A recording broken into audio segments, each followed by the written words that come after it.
The built to sell assessment. Well, let's compare your present real estate company to a built to sell real estate brokerage, specifically our plug and play system at Your Home Sold Guaranteed Realty, which, as you probably have heard, is a system that allows you to earn multiples of millions of dollars a year. I'm talking a high seven, eight figure income. And it works without your constant involvement. And it's so good. People love working there and so valuable. You can sell it when and if you want to for multiples of earnings. So let me walk you through this built to sell assessment and magnitude of impact scale. And I'm going to encourage you to download and take advantage of the opportunity to compare and contrast where you are right now with what we call a remarkable sellable business asset. You want to take a look? All right, let's do it. So you'll see the first thing you get into when you look at the director is just no ordinary piece of collateral here. This is a serious, serious piece of collateral and a system and a tool that you can use to really get into the nitty gritty of where you sit right now, where your business is right now, and a clear roadmap actually of steps to take to have a much, much, much better, more profitable real estate company that works without your involvement. The directory here kind of lays it all out, and you can see it's pretty meaty. Belief level of threats, organizational checkup, your vision, the three lids assessments, magnitude of impact scale, seven forces of impact, 3 points of reflection and integrations, another assessment, this one dealing with your finances, the difference between scaling and scaling up, and what are some next steps you can take. So I'll give you a few examples here to get you super motivated to take advantage of this thing. You want to? All right, let's do that. So see, one of the sections here deals with your belief level of overall threats to your business growth.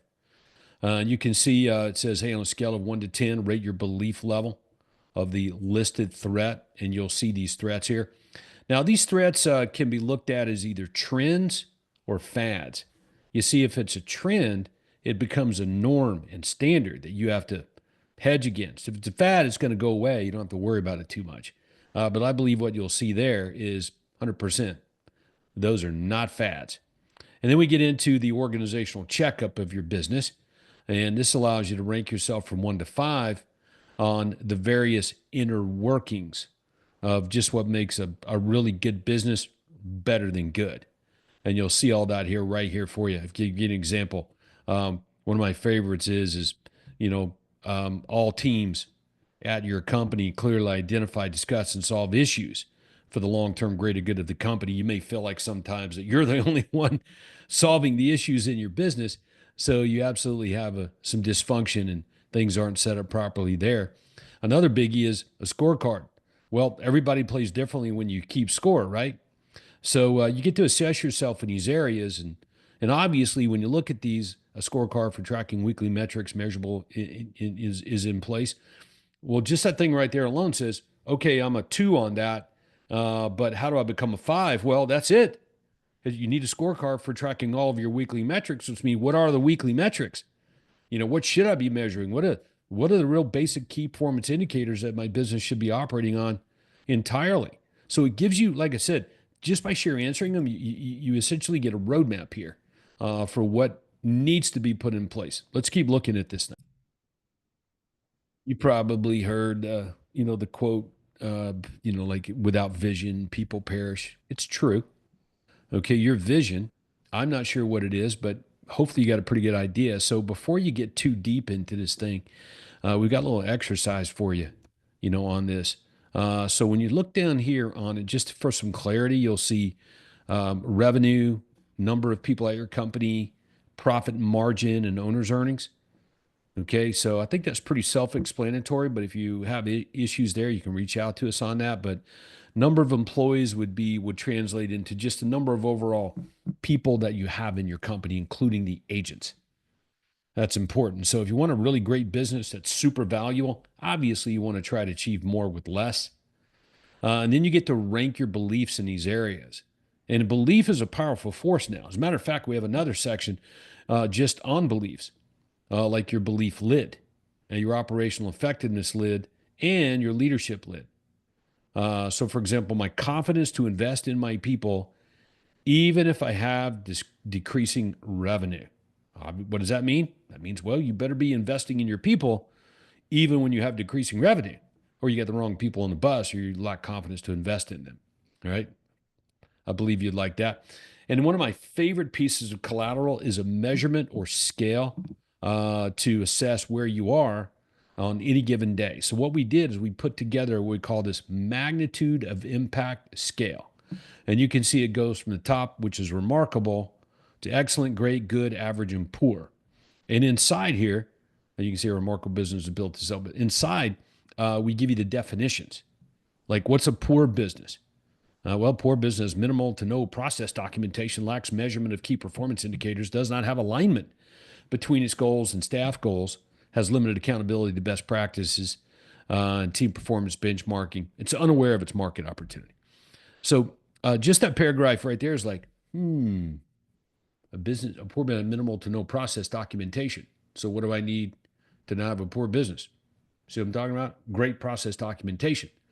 Lacks measurement of key performance indicators. You have great measurement of the handful of KPIs that drive your business. Okay.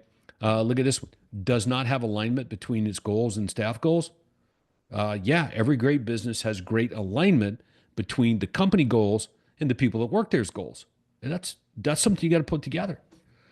So as you read it, and I would spend some time looking at this intimately, because as you go on, you'll see that, for example, inside the Your Home Sold Guaranteed Realty system, for broker owners and top sales teams that want to own their own real estate company like this, we list remarkable.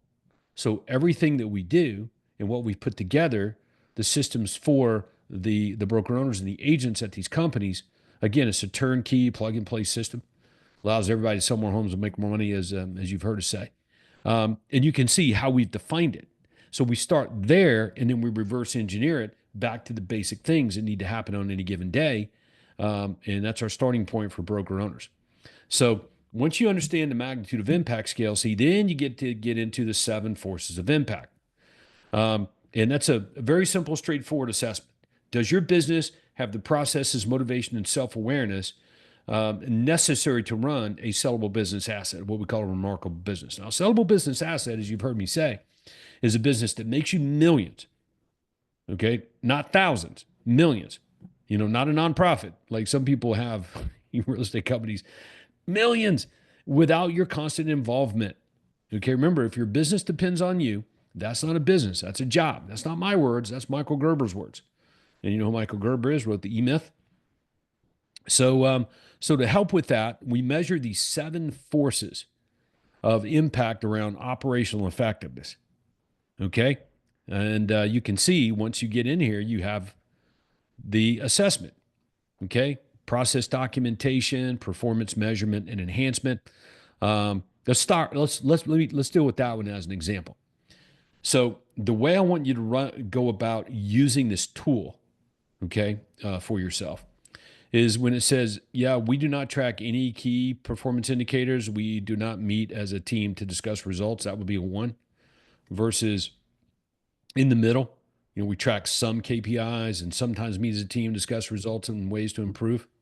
Okay, most people are a 2 or a 3 in this area. If you jump all the way to 5C, we track all KPIs on a daily basis, meet weekly by functional role, discuss, and implement incremental improvement. See, that's how your meetings should roll. And you're circulating a scorecard to do that. So you can read what's under 5, and it's like, that's what we need to do. All right. And I do understand that's missing some details there, but the details are found within the very specific system that you're implementing. So best practice duplication, high accountability standards, which is an amazing piece of collateral and advice for all of us. You can see right here, number 5 would be, I always hold my team accountable to their performance using KPIs and benchmark best practices within our team, as well as industry peer-to-peer top performance.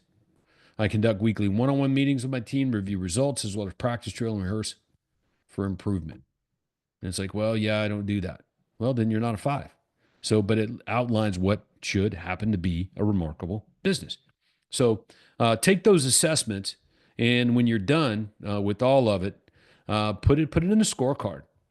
Okay, and here it is, and you'll see where you rank on this scale compared to the system that we call Remarkable that we've put together for amazing broker owners, top real estate agents who want to own their own real estate company. And then I threw in some additional things that were valuable to me, on my way up to a super profitable real estate company that I was able to scale into multiple real estate companies. We've got 70 locations or more as I'm recording this video here um, around the country, and I believe that we have a great system, but I wanted you to see the roadmap that we were using and following uh, is pretty well detailed in this piece of collateral here. So pull it out, take a look at it. There's a couple of other things here I'm going to show you, and I'm going to wrap this video up, and this would be one of them. It's called Assessment 2. It has to do with the financial model of your business. One of the discoveries that I made a long time ago, galaxy far, far away, when I was trying to figure out how to become successful in real estate with a real estate business, is that there was no financial model. There was just norms and standards, and there wasn't enough money built into every transaction to both cover personal expenses and scale up to a super profitable business. Again, earning the same amount of money that the agent who just got their license yesterday was earning. I don't know how you can, run a payroll and infrastructure and invest in marketing, research development, allow for failure, which is a critical element to scale up. So people say, well, Todd, you don't understand. If I could just do more transaction or have more agents doing more transactions, so I'd have more money. But if you're undercapitalized, say, then you won't have more money. You'll just go bankrupt faster. All right. So that makes you think, right? So, but this does speak to the specifics of financial modeling. And so I would jump here. I would do this in each one of these fives, everything that's a level 5. Poof, it's a game changer. So, and then we wrap it up with the difference between scale and scaling. And if you want, we can do a one-on-one call here to discuss where you are right now and where you really most want to go.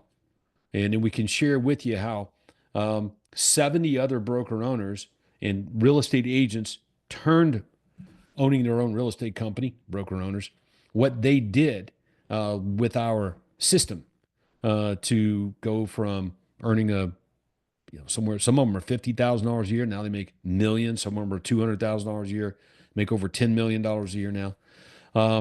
And the business works without their constant involvement. So it's that kind of system. That's what it's designed to do. It's what everybody would want to do. But at the core of it, okay, is what you're going to see in this built to sell assessment. That's at the core operational level. Of course, we have our performance guarantees, brand positioning, and all that kind of jazz. But if you can't get the functionality of the company right, how it runs, how it operates, how people work together, it's not going to work real well. So we took all of what you're going to see in that built to sell assessment, and we built it into our system as a deliverable to amazing broker owners, top agents who want a real estate company, want to own their own company. We baked it into the system, and that's what we turn over, hand to, give to amazing peeps like you, so you can leverage it and scale up. So if you like the way that sounds, book a call.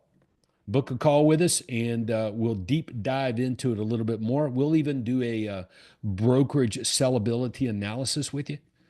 Kind of see what you could sell your business for right now if you wanted to. Even if you don't want it to, like what would somebody else pay for it? And then talk about maybe some next steps and what you might could do to sell more homes, make more money. And making more money is the operative word. Doing more with less agents instead of some endless recruiting merry-go-round that most broker owners find themselves on. Download the assessment now. Start there. Then book a call with us, and we'll go serve big. Thanks. See you.